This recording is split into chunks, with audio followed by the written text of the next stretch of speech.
you solemnly swear to tell the truth, the whole truth, and nothing but the truth, so help you God? I do. Please be seated. Give me your full name, spelling, and vote for the record. Donna, D-O-N-N-A, Galloway, G-A-L-L-O-W-A-Y. Now, Ms. Galloway, I'm gonna ask you to go right up to that microphone. Are you telling me I'm too not loud enough? Well, that's not exactly what I was gonna say. This particular microphone does not. You notice those who know me are chuckling about that. Yeah, well, you know, I have friends like that too, at least I call them friends. That does not amplify your voice. Okay, It is the microphone that goes to the tape recording, the CD. We don't tape record anything anymore. Anyway, it's what records your voice for the purposes of a transcript. And so it's very important that you speak your answers nice and clearly. okay.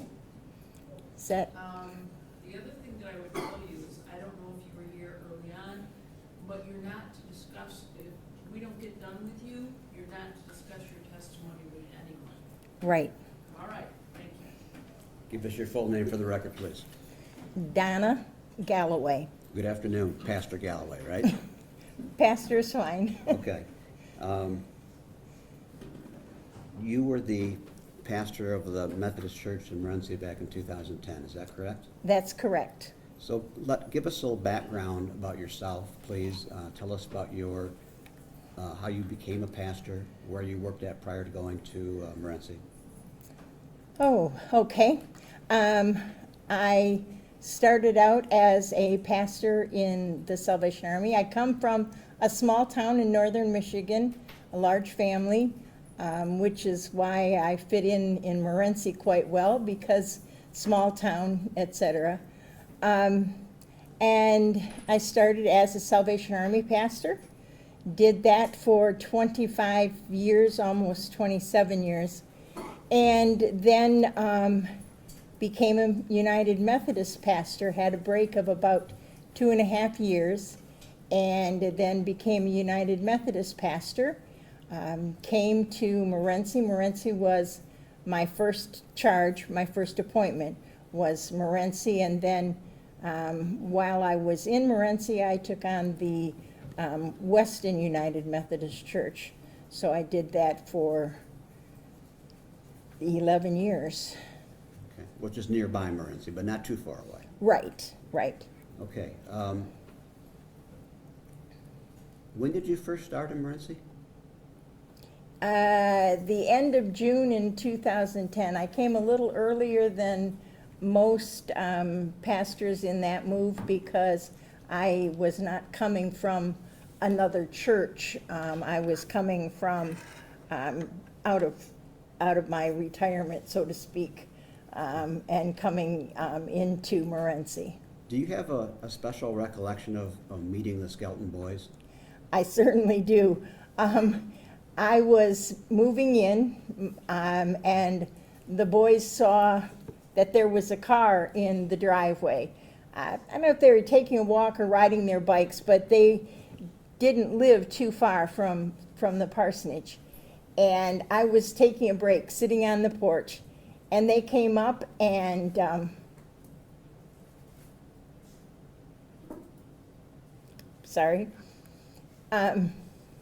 they came up and introduced themselves to me and asked if there was anything they could do to help me move in. And I said, well, everything that I had with me at that point, because my husband was bringing some other things, I didn't, but maybe, another day. And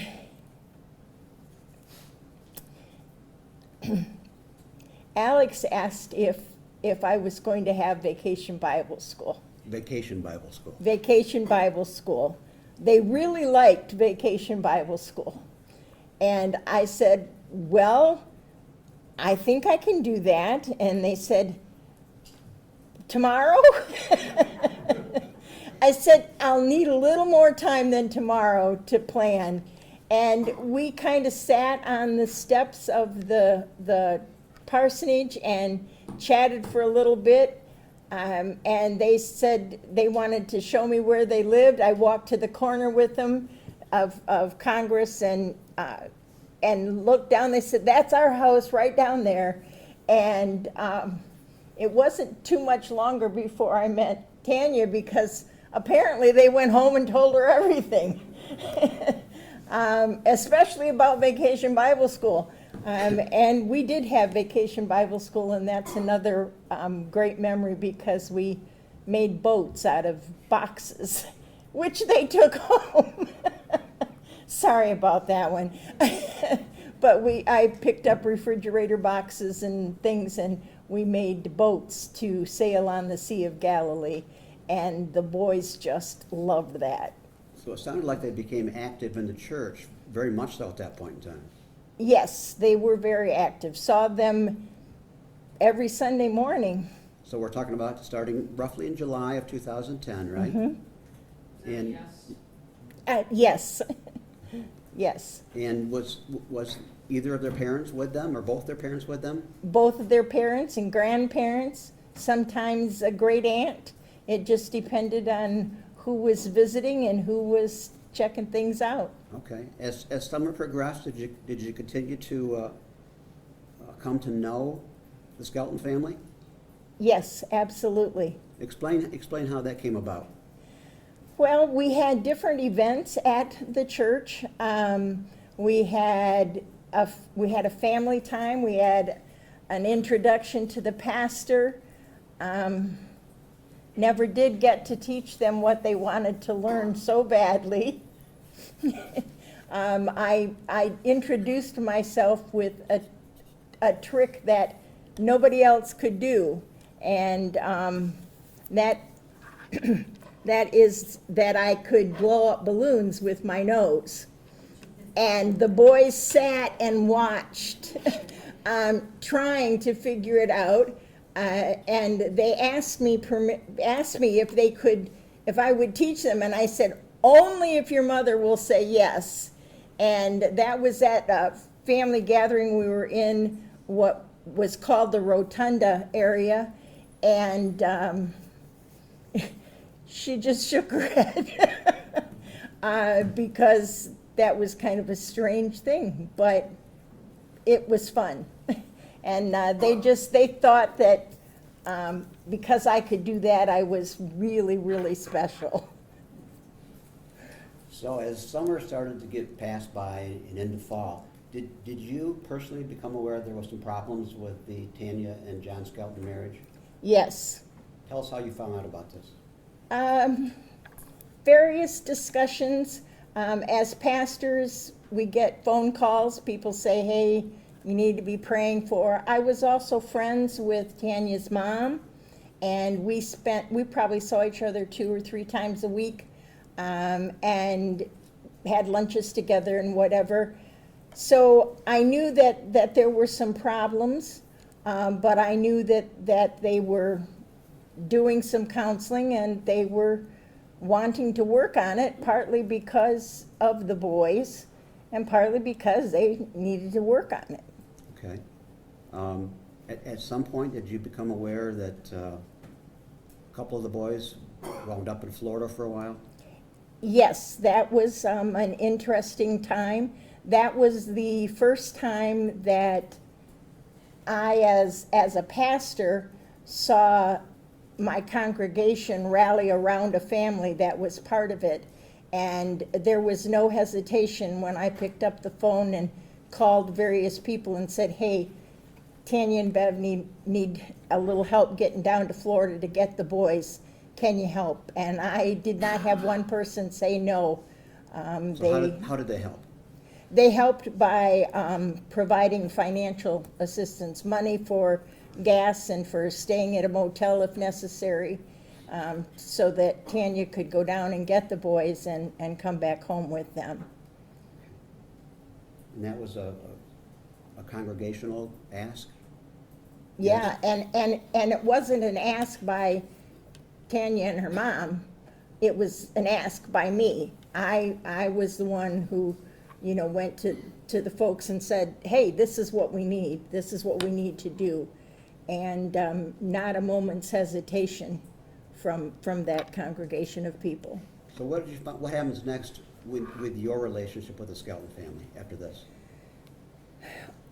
I still am the pastor. I was still, I sat on Tanya's couch and we rolled socks and folded clothes just to talk, just so that she had a sounding board. I was not trained. I had experience, but I was not trained in professional marriage counseling. I advise that they do that, but I was trained in friendship. Can I ask you to wait just a moment? You seem to be having some technical difficulties.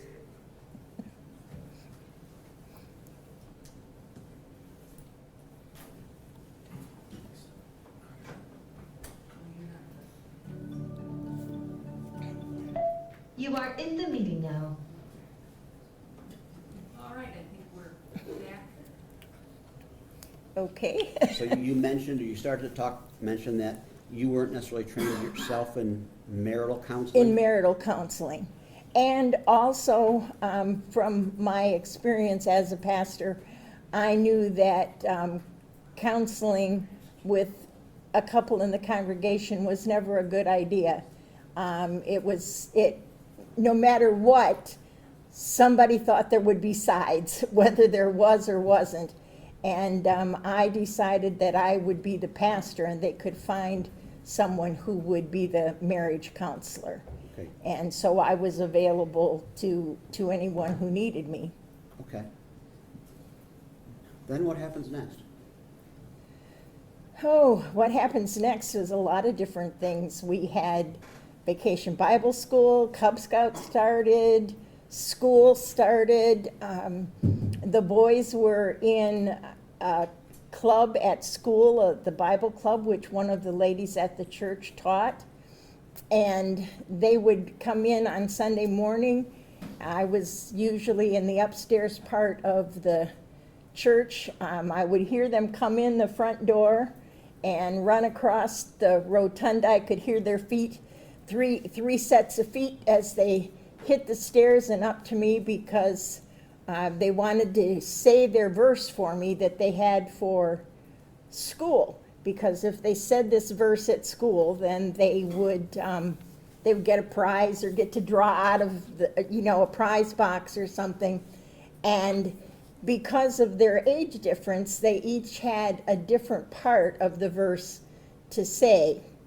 And it was always Alex that started, because he would say the whole thing. And he thought I didn't know that he did that because he wanted to help his brothers with their part. Because if he said the whole verse, their part would have been the first part, or the first and second part, and then, so he didn't know I knew that, but I figured him out. And the verse that they shared and were working on just prior to their disappearance was in Romans. We know that all things work together for the good, and that was the first part. That was Tanner's part to say. We know that all things work together for the good. And then the next part of that verse is for those who love God. And so Alex's part was those two together. And Andrew was, we know that all things work together for the good to those who love God and are called according to his purposes. They gave me their little strip of paper, which I still have in my Bible study, my study guide, study Bible, and they had it nailed. They nailed that verse, and that's was a good Sunday. That Sunday, and most Sundays I would hear them as they'd come in, Pastor Donna, Pastor Donna, and wherever I was, I called out to them, and it was just a good way of being greeted on a Sunday morning. When was that? When was that verse told to you like that? That verse was the November verse. November verse, okay. So we're into November in this situation now, right? Yes. And as you get, are you aware if the boys are in children's counseling at this point in time? Or you have any knowledge of that? Yes, I did know that. Not how intense it was, but I did know that they were talking with someone, which I was happy with. And did you know whether or not John and Tanya were in counseling at all at this point in time? Early on, but by that point, I don't think they were counseling anymore. I think it had come to the point where it wasn't going to be resolved through counseling. And throughout this period of time in September and October, were you having conversations on occasion with John Skelton? Yes, and with Tanya and with the boys, and yeah, I mean, we had Cub Scouts during the middle of the week, Sunday services. Occasionally, I saw them in the neighborhood when, I was out and about in the neighborhood. So, yeah, or at the pizza place downtown. We met there more often than I would like to say. And during this period of September and October and in November, John was going to church? Yes, he was. And Tanya was going to church? Yes, As well as the boys? yes. And part of you would give a sermon every week? Every week, And then one over at Weston too? yes. Same one? No, Okay. it would be the same scripture, but the congregations were different, so spoke to the congregations. But you're doing double duty on Sundays? Yeah, Okay. Now, as a part of your sermons or teachings or themes, did you at some point in time stress on the word home? absolutely. Our theme, which I had set within the first month that I was there, I already had set the theme for Christmas, which was Come Home for Christmas. And I talked about home, that we, if you feel uncomfortable in the world in which we live, if things bother you and you feel like you don't fit, it's because you don't. The scripture tells us we're all strangers and aliens in a strange land. And that's because we don't belong here. We belong in heaven. And heaven is our home. This is just the stopping off place until we get to spend eternity with God. And that has always been a main theme. It's a main belief that I've always had and always expressed, that if you don't fit, it's because you shouldn't fit, because this world isn't our home. Our home is in heaven. That's where we belong, and that's where we should be. And this was a teaching that you would Yes, say out many times. absolutely, And absolutely. It was important. would this be a teaching that you made Tanya aware of and John aware of? Well, if they listen to my messages, and I'm certain that they did, at least I didn't see any sleeping.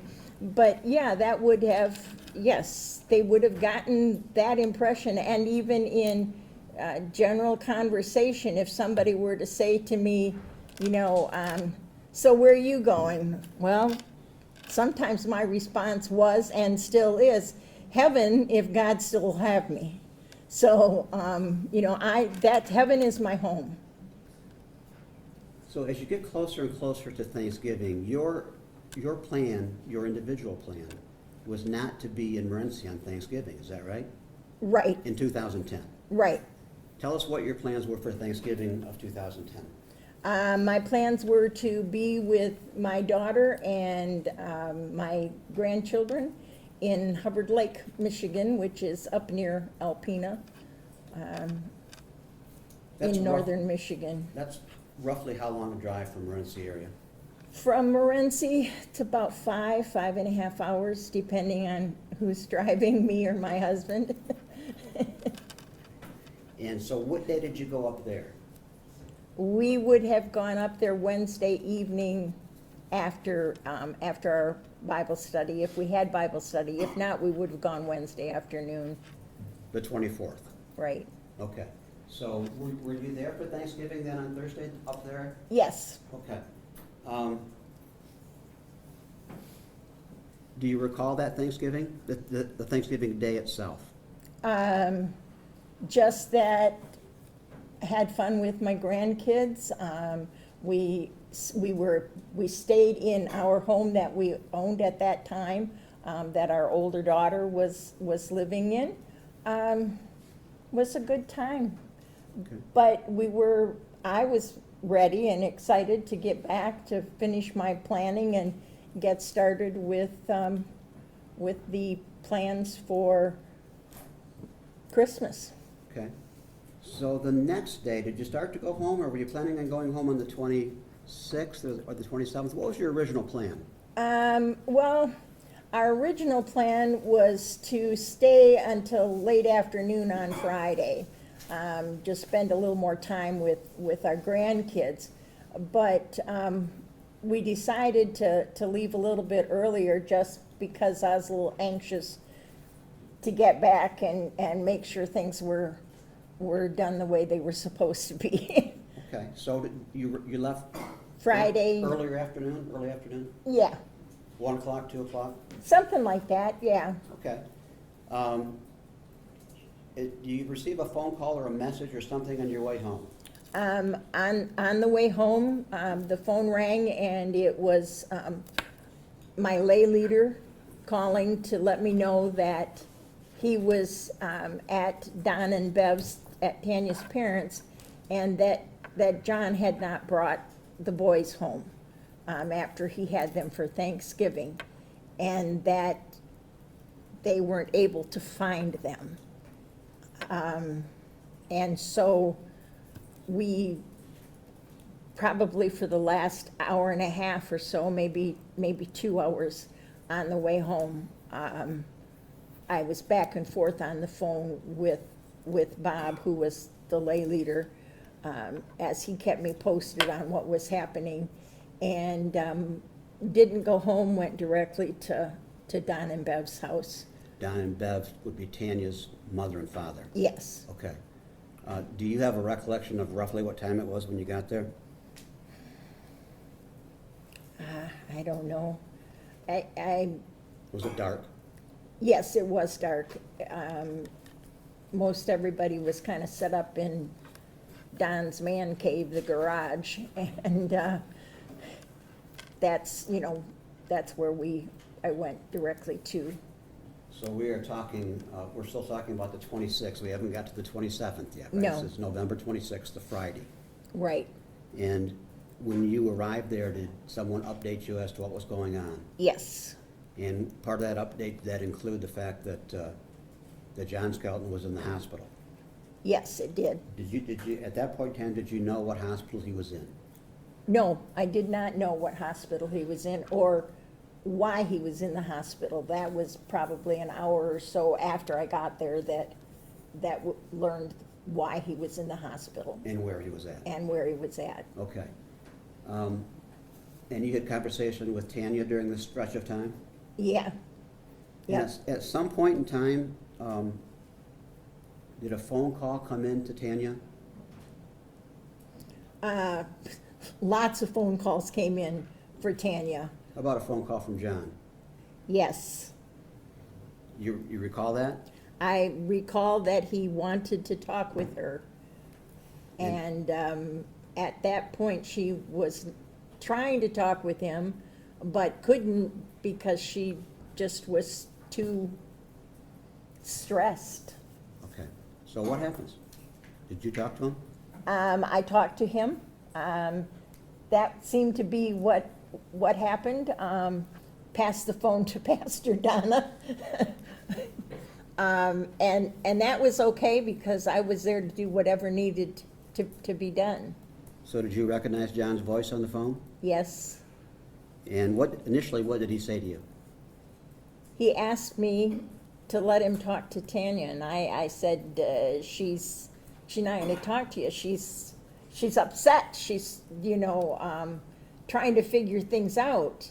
And he said, well, what's the problem? I need to know the problem. And I tried to explain to him that we just needed to know where the boys were. And, you know, could he just tell us where the boys were? That would fix everything. And it was the beginning of, I don't know. Of him saying, "I don't know"? Yeah, Okay. that's when it started of, I don't know, and then it evolved into a whole bunch of different stories. I guess that's the only way to put it, because it just went from one thing to another. Each time that he called, or each time that someone talked with him, it was something different. And that was at the time, you know, people were still looking all over the neighborhood for the boys, and had started looking even further away. So we didn't know, and I told him that he would be able to talk to her if he would tell her what was going on. Okay. So we're talking about this phone call that occurred between you and Mr. Skelton on November 26th, Yes. Friday evening, right? Right. And during that phone call, did he explain to you at that time what was going on? Well, he didn't explain to me as much as he said, well, I took them home. They went home. I don't know what the problem is. And then the story got all twisted around, and somebody else had them, and then there was a point where he couldn't remember what had happened with them. And each time that I talked with him, and I think he called a couple more times that evening, it just got more confused. So we're gonna move forward just for a second, and we're gonna back up. But at some point that evening, late in that evening, you actually went to the hospital. Yes. Okay. Yes. So before that happens, though, you had these phone calls or phone call with John Skelton, and at some point in time, does he mention the name Joanne? He did mention Joanne, but I didn't know any Joanne. He said, well, she was a friend of his, and that he thought maybe he had sent the boys off with Joanne. During this phone call, on the evening of the 26th, did he indicate to you that Joanne had come to get the boys? Your Honor, I'm going to object. I've been pretty lenient, but this is completely leading. No, that's okay. That's not fast. That's pretty good. Can you Well, approach briefly? Sure.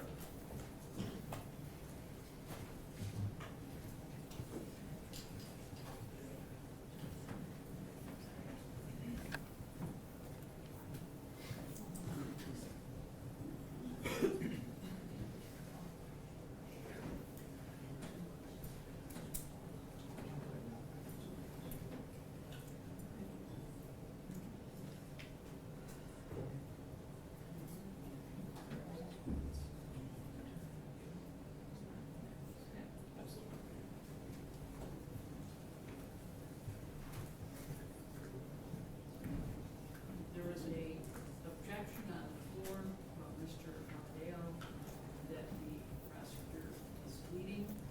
Any response, Mr. Hartman? It wasn't a leading question, but it was based solely on the earlier statements that we had previous to the hearing. So I will I would form a ask- different type of question for the next question. I would ask if you could approach this with a little less leading. I'll do my best. And to be clear, Judge, I understand it's 16 years ago. I don't mind some leading with, and I have a great deal of respect for the And I prosecutor. understand why you But- indicated that. I also understand what the issue is. And let's see if we can solve it. We may go a little bit in the absence of Okay, thank you. So if you recall,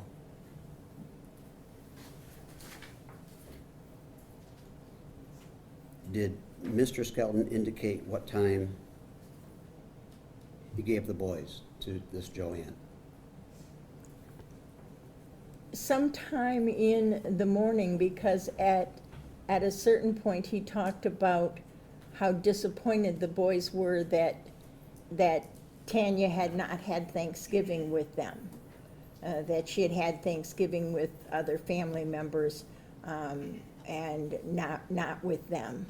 Okay. And the boys were disappointed.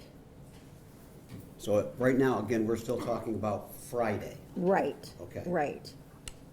And did the conversation come up between the two of you as to whether or not he was able to tell you what Joanne's last name was? He didn't. He couldn't remember. And I said, well, how can you give your kids to somebody who you don't know their name? That just kind of stunned me a bit at that point. And he said that she was a friend, and I said, well, did the boys know her? I mean, I'm a mom, you don't do that.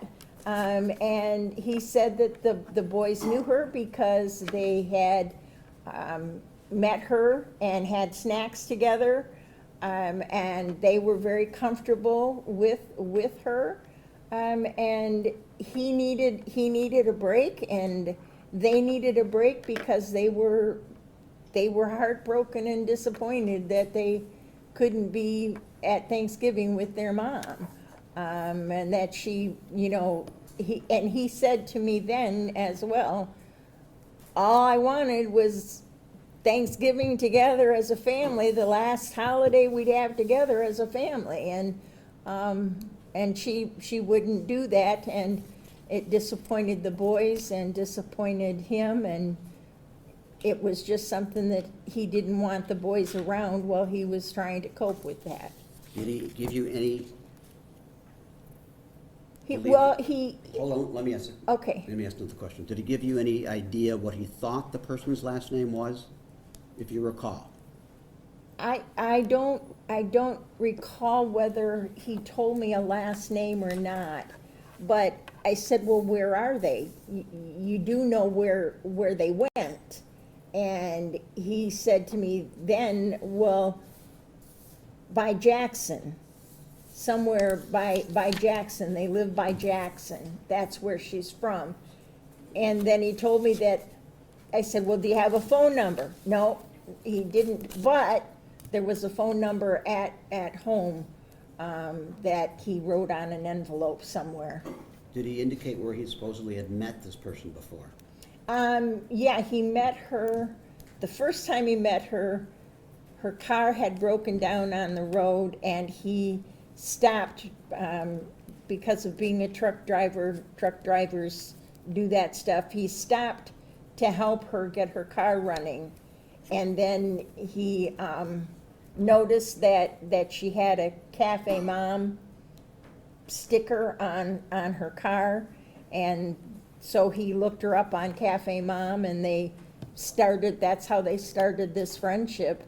Was so because he told you on the phone call on November 26th that he recalled not the person's last name, but the fact that she had a Cafe Mom bumper sticker?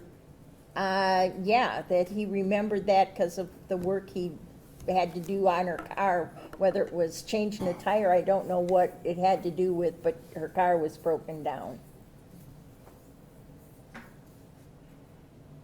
And you said something about them sharing snacks with the boys? Yeah, he said that they shared snacks she shared snacks with the boys, and I understood that was at the house maybe before she took them, that they had snacks together.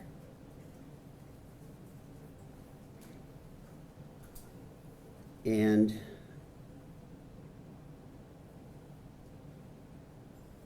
did you ask Mr. Skelton if he had a telephone number for Joanne? Yeah, I did, because I thought, if you're gonna give your kids to somebody, you gotta know where they're at. He told me then that was when he said there was the phone number on the envelope at home, somewhere by the computer or something. She had written it down for him before she left. Did he say whether or not, what if anything did he say about the boys being returned? They should have been back already. He didn't know why they weren't back and where they were. They were supposed to be home before 5 or by 5. There was some event going on and that they were planning on going to. But I said, they're not home. So, where are they? What, if anything, did Mr. Skelton say to you on the phone about his physical condition?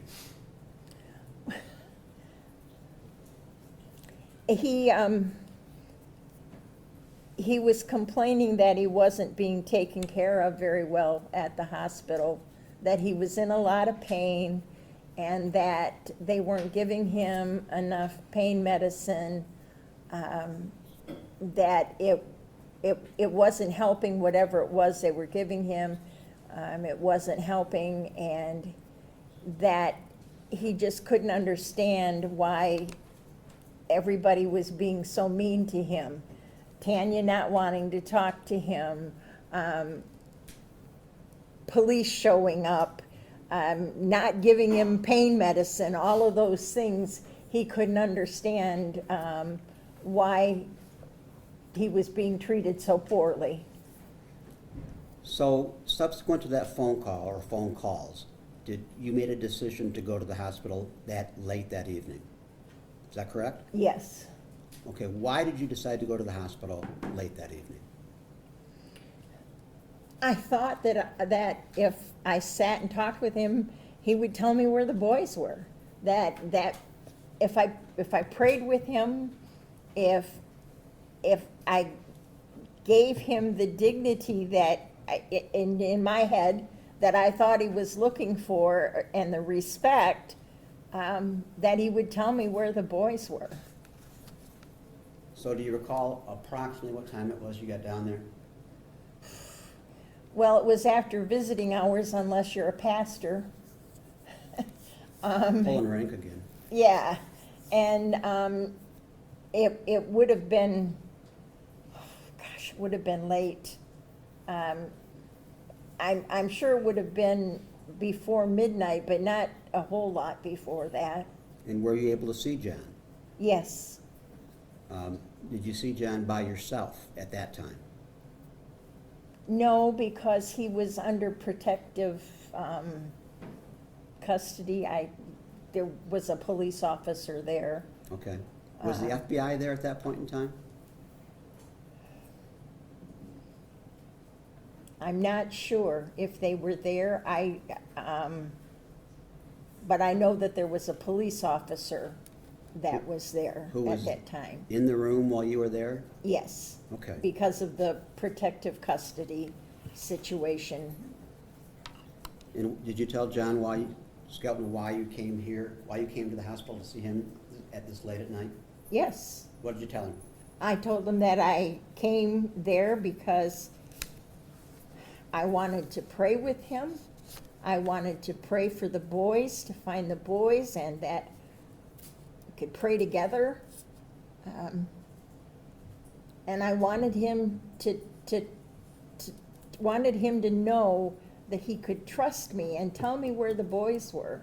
I just was concerned, and I saw the love that John had for his boys, and I told him that. And so I wanted for him to let me know where they were so we could bring them home. He was bothered by the fact that other people were looking, but that was kind of throughout the whole time. He was bothered that he couldn't be out looking.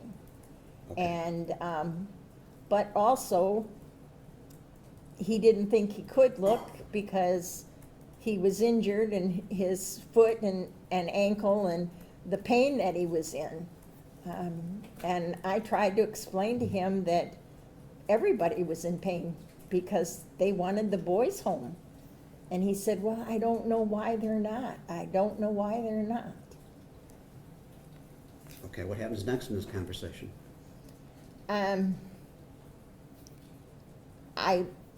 I didn't spend a whole lot of time there at that point. Partly I was tired and I was confused by what was going on. I prayed with him. I gave him all kinds of opportunities. Just, John, just tell me that, tell me where they are. But he seemed to not know at that point. Well, they're with Joanne. And where's Joanne? Well, and there was getting nowhere in talking with him. At some point, did he become emotional? Did he? Yes. He was emotional from the phone call on. Describe what you mean.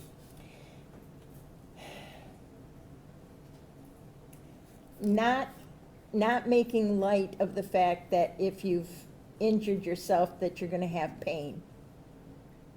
But he seemed to be more focused on his pain, and his tears came more when he was talking about the pain he was in.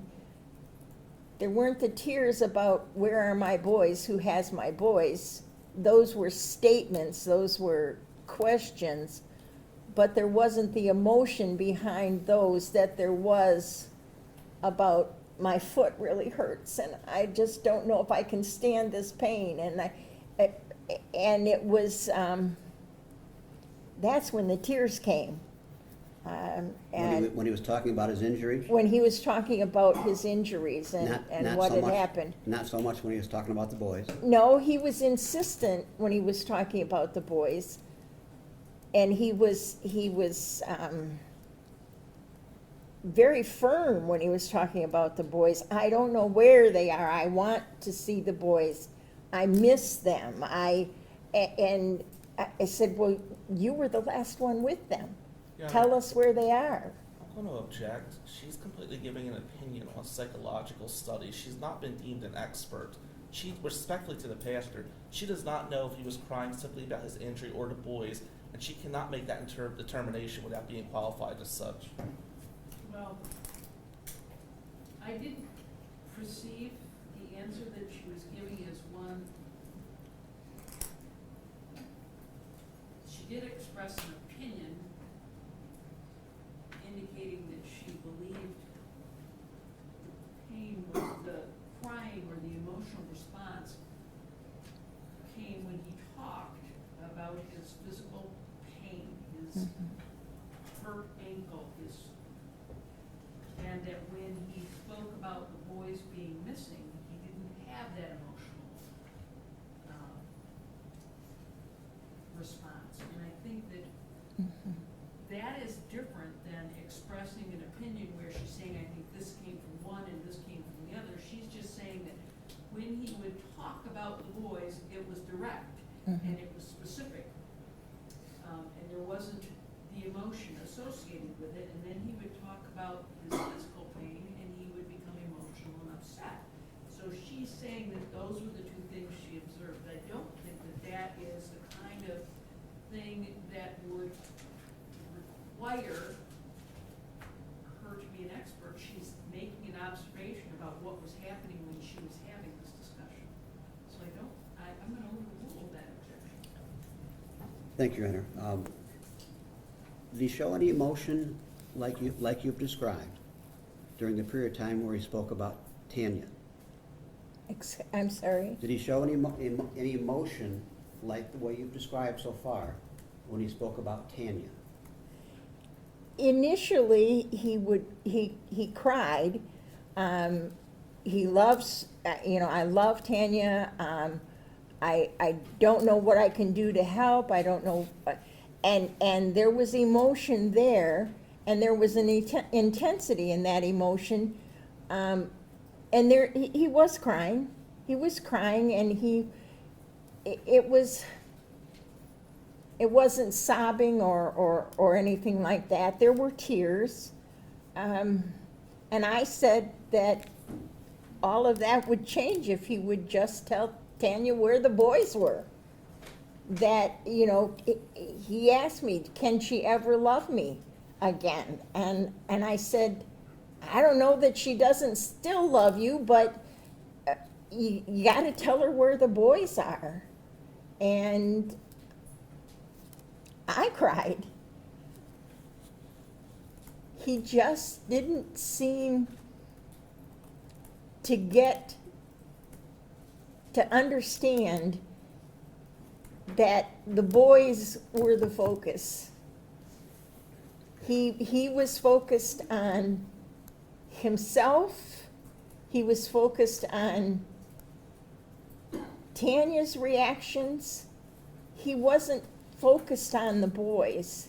And I was focused on the boys. I had to, it was like mental gymnastics for me to keep up with how he went from one to the other, but he seemed more focused and more emotional when he talked about his love for Tanya and why she, you know, now she would never love him anymore. And why?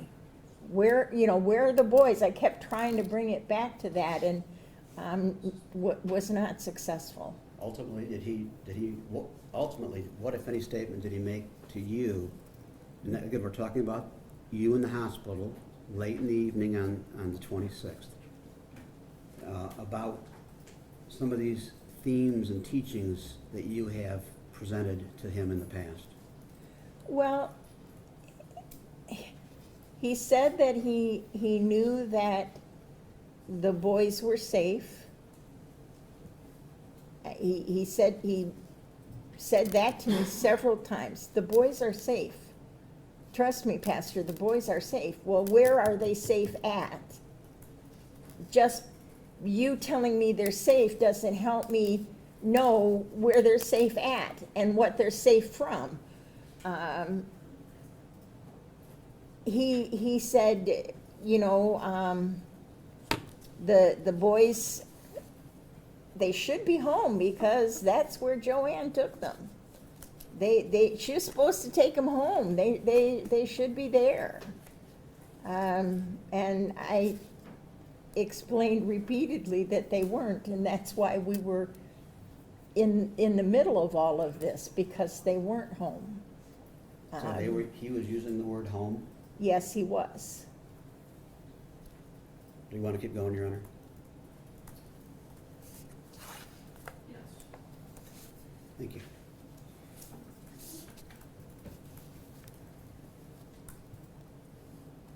Was there anything else significant with your discussions with him on the 26th at the hospital that you can recall? No, not at the hospital. It was just a repeat of what had been said on the phone, and the boys were with Joanne, they were with him, then he sent them with her. The things he couldn't remember, like he didn't remember her phone number, but he had it written down. Not really much. The biggest issue for him at that time was, it seemed to be the pain that he was in. All right, so the next day, November 27th, you fielded another phone call directed to Tanya, is that correct? Yes. And where were you at when this phone call occurred? In the command center at the police station. Tanya was on one side of the entrance. She was closest to the front door entrance of the police department. And there was a big counter in between us and a hallway, probably about the distance we are right now away from each other. And her phone rang and she... Thank you. Okay, her phone rang, and I don't know who had it, and they looked and they said, well, it's from John again, and she just said, give it to Pastor. And so I walked over to the counter, took the phone, I answered the phone. I was standing against the wall that kind of separates from where I was standing. I could look out into the police station, or I could look to the left and look into where the city council chambers are and the little offices and things that were there. And he asked why. Well, let me back up. Was it John on the phone?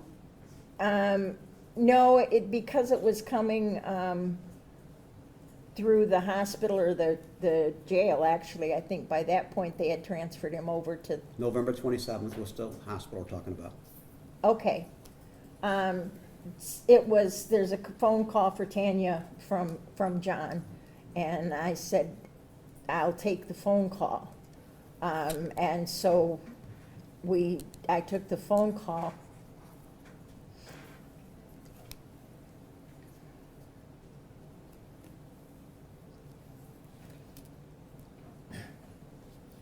And the FBI agent was standing to my left, and I was leaned back against the wall. And he said, why won't Tanya talk to me? And I said, she will talk to you if you're going to tell her where the boys are. If you tell her where the boys are, she will hear everything you have to say. He asked if she would come up there, and I said, if you are going to tell her where the boys are, she will talk to you. Is she mad at me? Is she thinking about us?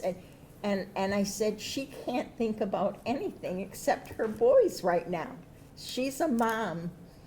She's not worried about you or me or anybody else. She wants to know where her boys are. And she wants them home, and they're not home.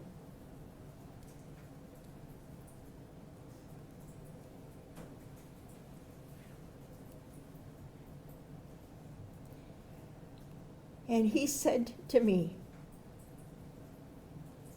Pastor Donna, you of all people should understand what I mean when I say that they're home.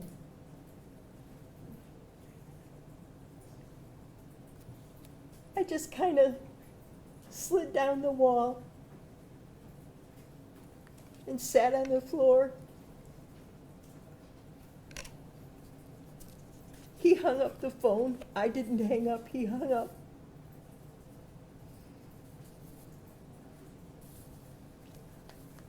And I knew then that we weren't going to get a phone call from Andrew saying, hey, got dropped off here and this is where we're at. I knew that Alex wasn't going to figure out some way to get from wherever they were at to home. And I knew that Andrew was standing on one side of Tanner and Alex was on the other, and that they had their arms around him and they were just saying,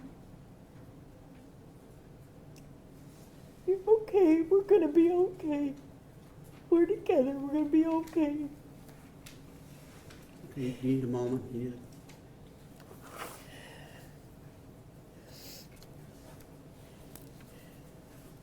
I knew at that point,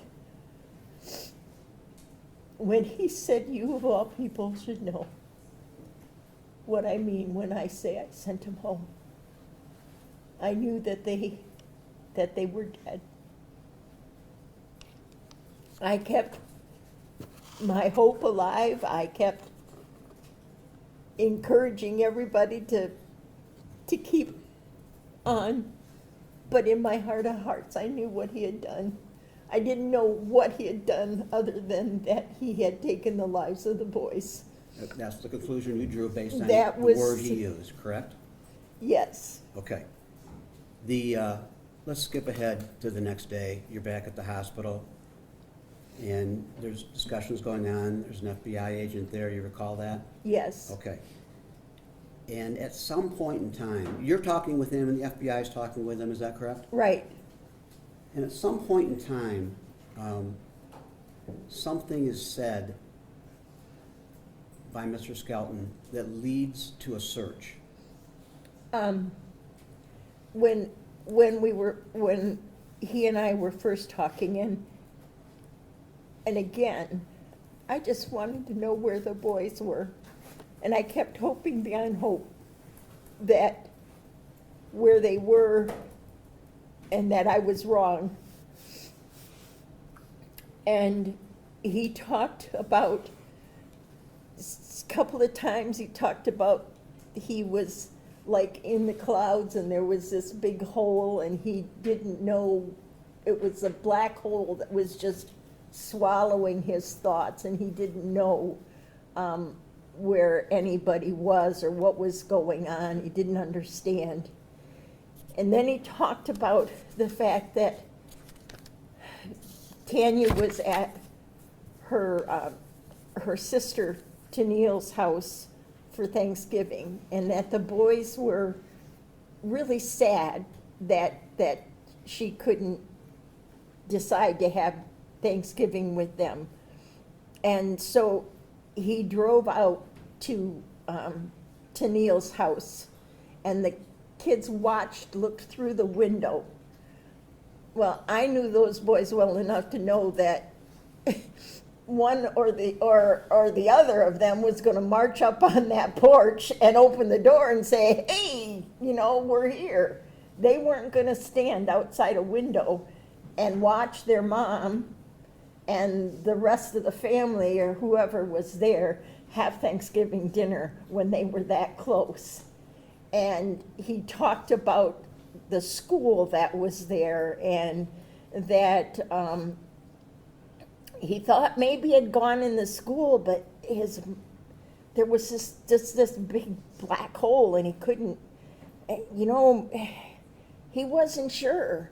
And I said, "Well, is that where the boys are?" "No, I don't know." He said, "I don't know an awful lot." He referred to things falling into this hole, his memories, and he didn't know if it was a dream or if it was a reality. He wasn't sure, but he said the boys were really sad, and they watched through that window and they cried, and so they decided to leave and come back to Morenci. And it was his mention of the school and being at Tennille's. By Tennille's was an abandoned or closed down elementary school, because I rode in the car with the FBI when they went out there to search. So you actually went to the scene? I stayed in the car because I didn't want to find anything. I didn't want to see anything. But yes, I stayed in the car, and there was all kinds of construction stuff. Apparently they had started fixing it. I just remember that I could see that at the area. But the FBI agents searched that building. Searched the school? Yeah. I don't know what the name of the school was or anything. I just know that it was that closed school. You indicated this was a school somewhere near Tennille's home? It was a school in Kunkel, which is, I knew that Tennille lived in Kunkel. I'd never been to her house, but he mentioned it because he said they saw it when they were standing by the window watching the Thanksgiving, and watching Tanya laugh and enjoy herself, but not be with them. So after this part of the discussion occurred at the hospital, you, along with the FBI agents, jumped in a car Yeah, and drove to this schoolhouse that was mentioned by Mr. Skelton in your conversation. yes. And how long were you there at that scene by the schoolhouse? That was one of the late nights. I sat in the car with Mark for, it had to be close to 45 minutes. Mark who? Pilbeam, a friend of John and Tanya's. So Mark Pilbeam was at the hospital along with yourself? Yes. He was Mark Pilbeam in the hospital room with you and the FBI agent when this discussion occurred? No, it was just me and the agent and the ones that were observing through the observation room. Okay. And at the end of that 45 minutes or so that you discussed, what happens next? Because it was really late, we came home. I mean, they dropped me off at my house. Nothing was found? Nothing was located? Nothing that I'm aware of, nothing was found at the schoolhouse. No one told you they found anything? Right. Okay.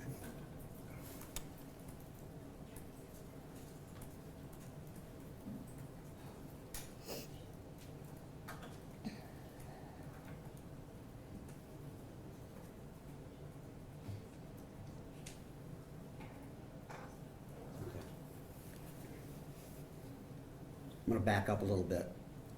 You're going up to Hubbard Lake Yeah. for Thanksgiving, and as you leave town, did you drive by where the Skelton house is, or nearby where the Skelton house is, when you're leaving town? Oh, yes, yes. The boys were playing outside. Did you notice any other cars in the driveway or anything at all like that? No. Do you recognize the boys, though? Oh, yeah. We're talking about November 24th, the Yeah. Wednesday. Yeah. Okay. They were easy to recognize unless they were in the woods somewhere, because they always had their camo on. Did you notice if it was just them, those three, or was anybody, other kids playing in the yard there? No, I just saw them. And I'm not sure all three of them were in the yard. I'm not sure that Tanner was outside. Okay. Okay, I have no further questions, thank you. Hold on a second. Mr. Amadeo may have some questions for you. Counsel? Judge, we approach briefly.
Yes. I was ever so hopeful that we could finish your testimony today. How far a drive is it from your home to here? Maybe 50 minutes? I have my answer. We're gonna bring you back tomorrow. Okay. Start at 30. 10:30. I had hoped to finish this today, but I also know that we're not gonna have air conditioning. And I pushed the overtime button now. So I'm going to ask if you'll be indulgent and go back tomorrow. Anything that will make a difference. Thank you very much. And Judge, if it helps, I'd stipulate to her Zooming if that helps her travel. I have no issue with that. 50 minutes is not a big deal, especially No. across the farmland that we're talking about. It would be a beautiful drive tomorrow. Right. But I do appreciate that, Mr. Montiel, and both parties were working to try and make this a one-day adventure for you, but It's okay. I think at this point, we need to call it a day and everybody go home, regroup, and we'll come back in the morning.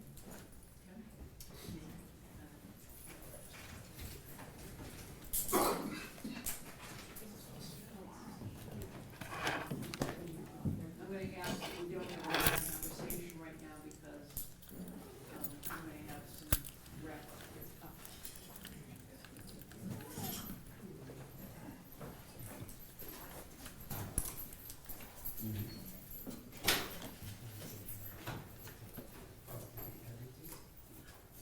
Is there anything we need to take up before tomorrow morning that we could finish tonight before we get too warm in this courtroom? I mean, it's been a little chilly all day long in here. However, it will amaze you how quickly it gets not chilly. Judge, I believe the people wanted to play a video. I don't know how long of a clip you want to play. Maybe we could do that. I don't know if we can get in before 10:30 tomorrow, but it's like a half-hour video, which might save us some time. You guys tell me. It's more like an hour and 45 minutes. Oh. Well, I could be here at 8. I don't know if the judge is going to be cool with that. I have a morning docket, thank you. Understand? I'm deranged this week. So I was just thinking of ways to save time, but I'll be here whenever you tell me. All right.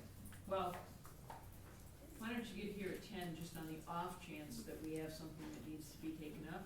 No problem, Judge. Before we get to testimony, every minute will commence at 10:30. I think those of you from the press will be here about 10 to put everything back to the lawns for review. We'll see you all then. Thanks. All right, please. If they want to leave, if they want to leave, that's fine. This will all slide. My mom or I. Simple.